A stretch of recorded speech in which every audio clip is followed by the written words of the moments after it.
Farm. मेरा नाम है जैन और बहुत दिनों से ना इंस्टाग्राम पे मेरे को लोग मैसेज कर रहे थे, डीएम कर रहे थे, ये पूछ रहे थे कि भाई जो बकरा पालना है वो एक इजी काम है या हार्ड है।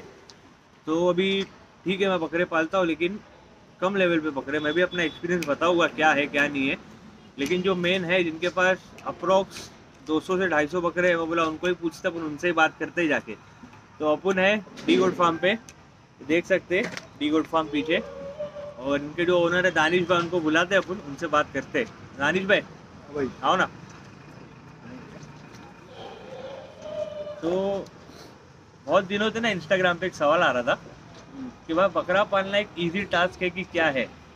तो मैं भी अपना एक्सपीरियंस बताऊंगा, तो तुम भी बताओ कि कैसा है बकरा पालना। बकरा पालना हाँ मतलब कैसे बताओ यार, इसको एक्सप्लेन भी नहीं कर सकूंगा मैं। नहीं, मतलब कि अगर अपन बकरा पालते हैं तो अपने को क्या क्या चीज़ ज़रूरी है, क्या ध्यान में रखना है, कैसा क्या होता है, कॉम्प्रोमाइज करना जरूरी है क्या चीज़ में, लाइफ में। जैसे एग्जाम्पल। टाइम, हाँ पैसा, हाँ रिश्तेदारी। हाँ, और रिश्तेदारी में सब आ गए। बहुत सी ये भी है। चीजें बहुत सी चीजें हैं जो हाँ हाँ, कॉम्प्रोमाइज करनी पड़ती है। बकरा पालना इजी नहीं है, ये तो आपको भी पता है। हाँ आप शौक है करके ये सब कर रहे हो, वरना मेरे हिसाब से हम हाँ, में से ऐसे बहुत से लोग होंगे जो हम्म, घर में से कोई चीज़ यहाँ से उठा के वहाँ नहीं रखते होंगे, है ना। हाँ, और बकरों के लिए क्या कुछ करते हैं। मैं मेरा एग्जाम्पल लूँ तो शायद मेरे घर पे मेरे को एक रुमाल तक है ना हाँ ढूंढने की ज़रूरत नहीं पड़ती, हर चीज़ हाथ में मिलना चाहिए। हाँ, सेम शॉट अपना भी है। पर बकरेबाजी में लेंडी भी उठा रहे, सब कर रहे हैं। हैं। तो शौक है, शौक का कोई लेवल नहीं होता। नहीं तो अभी एक ये तो ठीक है, ये बात तो सही है कि शौक का लेवल जो नहीं होता है। कॉम्प्रोमाइज कर सकते हैं और जो लोग पूरी तरीके से कर सकते हैं वही सक्सेस हो सकते हैं भाई बकरेबाजी में। वरना फिर दूसरों के लिए ऑप्शन है हमारा फार्म। तुम आओ हमारे फार्म पे छोड़ दो, डी गोट फार्म खुला है इसके लिए, शौक पूरा करने के लिए। ठीक है, तो अभी एक नॉर्मल जो है दो चार चीजें है कि अगर अपन कोई बकरा पालते हैं तो अपने को क्या प्रिकॉशन लेना पड़ता है, मतलब क्या ऐसी चीजें रहती है जिससे उसकी खिलाई पिलाई अच्छी हो, बकरे का हेल्थ अच्छी रहे और ग्रोथ अच्छी रहे, तो क्या क्या है उसके लिए। अच्छा सवाल पूछे। ये बात के लिए मैं एक वीडियो भी बनाना रहा था, क्योंकि मेरे को बहुत सारे डीएम आते हैं डाइट से रिलेटेड और बीमारियों से रिलेटेड, बहुत सारी चीज़ों से रिलेटेड। तो इंशाल्लाह आपके चैनल पे अपन हमेशा अपने चैनल पे वीडियोस बनाएंगे ये सब चीज़ों से रिलेटेड। पहले तो मैं बोलूँ भाई, अब बकरा खरीदते हो ना तो पहले तो उसको लाते साथ ये मत सोचो कि मैं उसको इतना खिलाऊँ। भाई उसको कम खिलाओ, 1 महीना उसको कम खिलाओगे वो दुबला नहीं होगा। आराम से खिलाओ, थोड़ा थोड़ा खिलाओ, पत्ता खिलाओ, ग्रीनरी खिलाओ ज़्यादा से ज़्यादा। उसके बाद फीड दो। डायरेक्टली हम लोग क्या करते हैं, बॉम्बे वाले बकरे खरीदते लाते और ले धकाधक दाना खिलाते, बकरा खा लेता है, उसके बाद वो बीमार होना शुरू होता है। तो वो चीज़ ना करें। बकरा जब आप लाए हो नया, कहीं से भी लाए हो, जहाँ से भी लाए हो, 1 हफ्ता 15 दिन उसको आप पत्ते पे ही सेट रखो, जितना हो सके पत्ता खिलाओ। उसके बाद में आप उसको धीरे धीरे दाना शुरू करो। क्वांटिटी जैसे दाने में क्या, अगर दाने में जैसे देखो मकई खिलाओ आप। हाँ मकई बेस्ट है, सब सीजन चलता है मकई।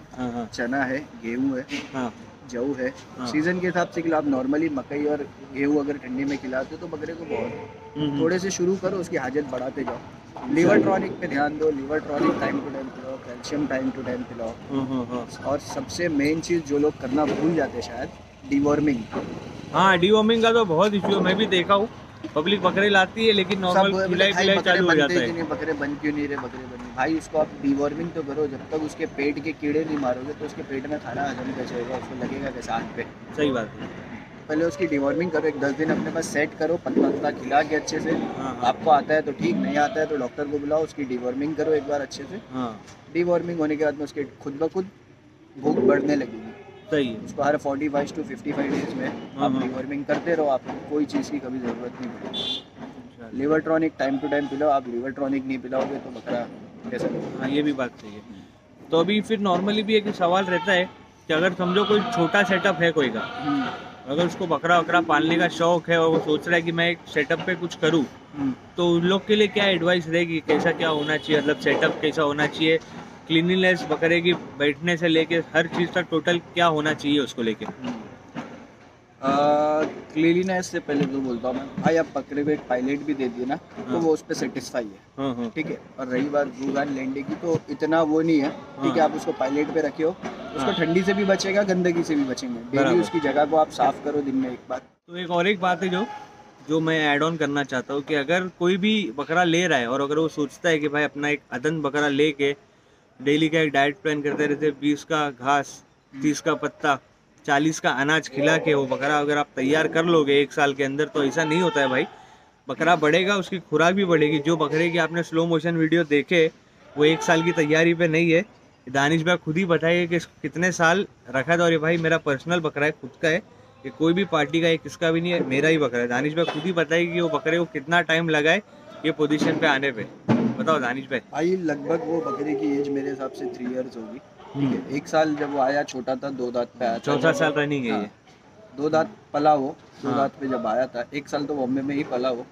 माशाल्लाह वहीं वो 40, 45, 50 किलो का हो ही गया था, बराबर। उसके बाद क्या होता, भरभरा था वो, उसके हिसाब से भरभरी की कैपेसिटी के हिसाब से वो 40-45 अच्छा बना था, क्योंकि ब्लड लाइन अच्छी थी। अब वो खुलते खुलते माशाल्लाह आज 79-80 kg पे है माशाल्लाह। तो 2 साल लगा उसको इतना होने में। यही अगर कोई कोटा भी होता ना तो 1 से 1.5 साल 2 साल कोटा भी रहता। आप 6 महीने 8 महीने का बच्चा लाओगे और सोचोगे कि साल भर में बन जाएगा, तो वो पॉसिबल नहीं है, क्योंकि बकरा नॉर्मली 6-8 दांत तक तो फ्रेम ही खोलता है। 6-8 दांत तक तो वो अपनी लेंथ हाइट खोलने में ही टाइम निकालता है बकरा। उसके बाद वो वजन चढ़ाना शुरू करता है। तो उतना टाइम तो लगभग पकड़ के चलो। आपको अगर 1 साल में एग्री है कि भाई 1 साल में बकरा बन के रेडी हो जाएगा मेरा कोई, ठीक है, तो वैसा बकरा खरीदो। 4 दांत 6 दांत का बकरा खरीदो, 1 साल में जो 1 साल में रेट। डाइट जो आप बताए ना 40 रुपये का घास वगैरह जो आप बताए वही खिलाओ, वही खिलाओ, कुछ एक्स्ट्रा मत खिलाओ, लेकिन बकरा अच्छा लो।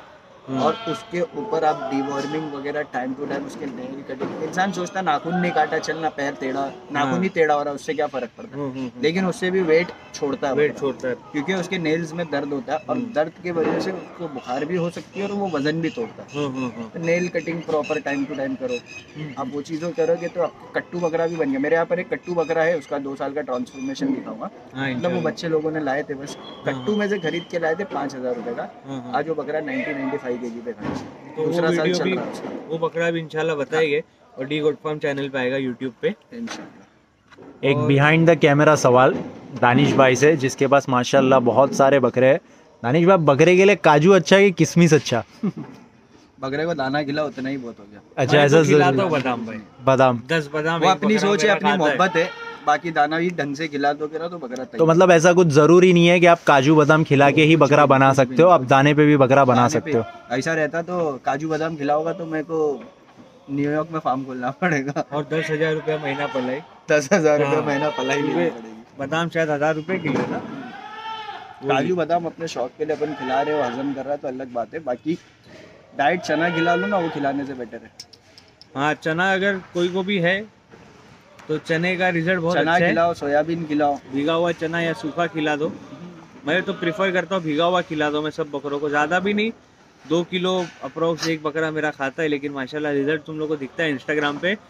और इंस्टाग्राम पे जिसको नहीं दिख रहा है वो फॉलो करो, अलमेहताब गोट फार्म और डी गोट फार्म, वो दोनों का नाम लिख दूंगा इधर, और डी गोट फार्म का नंबर डाल दूंगा। अगर कुछ रिलेटेड रहेगा कोई चीज़ से तो वो कांटेक्ट करके पूछ सकते हो। और अगर और कुछ सवाल है जिसका जवाब नहीं मिला या ऐसा कुछ है तो एक बार उसका कमेंट कर देना या इंस्टाग्राम पे डीएम करके मेरे को बता देना कि क्या है, क्या रहेगा। इंशाल्लाह नेक्स्ट टाइम फिर कवर करेंगे, या तो डी गोट फार्म पे, या तो अकेले, या तो फिर किधर और।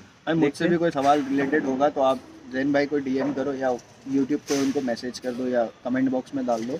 मेरे जो भी सवाल के जवाब रहेंगे मैं इसी चैनल पे दूँगा इंशाल्लाह। जैसे पलाई से रिलेटेड और डाइट से रिलेटेड, बीमारी से रिलेटेड, जो भी मुझे जितनी जानकारी है मैं इंशाल्लाह इस पर शेयर करूँगा।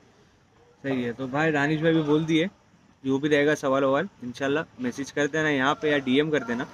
मेरे को नहीं भी करे तो इनको भी कर देना, कोई प्रॉब्लम नहीं। मैं रिप्लाई कभी नहीं कर पाता तो इंसान, हाँ, तो मेरे को ही करना, मैं एटीट्यूड है या जवाब नहीं दे रहा। इनको करना, इनके सारे सवाल हम लोग एक साथ लेके एक दिन बैठेंगे और इंशाल्लाह उसको सब कुछ एक क्वेश्चन आंसर तो है, इंशाल्लाह दूसरा भी आएगा और अकेला नहीं, दानिश भाई साथ में रहेंगे। तो जो भी सवाल है कर देना और बता देना इंशाल्लाह क्या। और अगर ये वीडियो अच्छी लगी तो उसको लाइक करो, सब्सक्राइब करो, कमेंट करो, शेयर करो, और इंस्टाग्राम पे फॉलो नहीं करे कर लो, अलमेहताब गोट फार्म और D goat farm. Thank you. बैठने दो ना।